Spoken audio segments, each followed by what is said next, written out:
So once you mail the document, you will get this type of barcode or a code which you need to input over here. QR code is not working.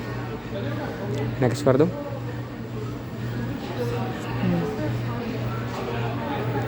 To select the document that you had emailed. Next.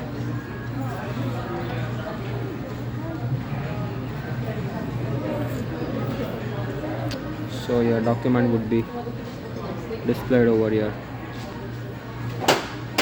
Just select black and white, page size, number of copies, and then next. That's all. It will show it is $1.81, and over here the print would come.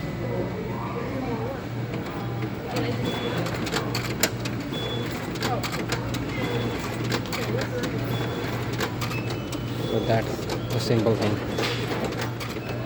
and it will save the time as well as human efforts.